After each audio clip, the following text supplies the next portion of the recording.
21ની મોતીમાળા અને આના જે કવિ છે ઘણા બધા છે, બરાબર. કારણ કે જેમ જેમ દુહા છે, હાઈકુ છે, ચોપાઈઓ, બરાબર.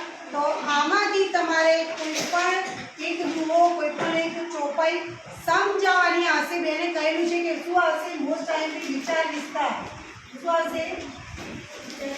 વિચાર વિસ્તાર એટલે પંક્તિ સમજાવો, બરાબર. તો આપણે શરૂ કરવાનું કે આ પંક્તિમાં કવિ એમ કહેવા માંગે છે, કવિનું નામ યાદ હોય તો બહુ સરસ લખી શકો કે આ કવિ કહેવા માંગે છે, બરાબર. તો આપણે એના વિશે લખવાનું અને ઓછામાં ઓછું 10 વાક્યમાં સમજાવતા આપણને આવડવું જોઈએ. તો થોડો આપણને દરેકનો અર્થ આપણને ખબર હોવી જોઈએ.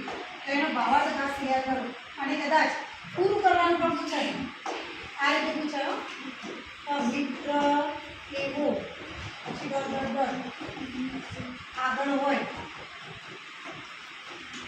આપણને આવડવું જોઈએ કે ભાઈ મિત્ર એવો શોધવો, ઢાળ સરીકો હોય, બરાબર. સુખમાં પાછળ પડી રહે, દુઃખમાં આગળ વધતો આવડે ને. તો એ રીતે પણ પૂછાય. જો ઈજી પૂછવું હોય તો એ રીતે પૂછાય. સમજાવવાનું પૂછાય તો પણ બહુ ઈજી જ છે, કારણ કે આપણે થોડો અર્થ ખબર હોય તો આપણે 4-5 વાક્ય તો આરામથી લખી શકીએ. આ બધા એ રીતે તૈયાર કરી દેવાના.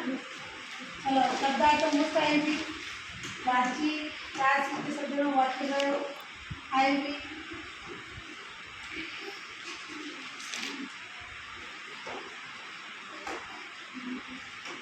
આ પણ એક છે જે વિચાર વિસ્તાર કીધું ને એનું જ છે. તો પોતાની શક્તિ મુજબ વિચારીને કામ કરવું જોઈએ. સમજાવો.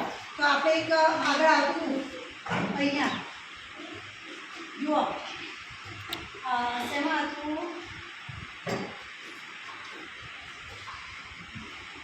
હા, લાંબા જોડે ટૂંકો જાય, ભરે નહીં તો માંદો થાય, તે માટે તકલીફ તમામ શક્તિ વિચારી કરીએ કામ.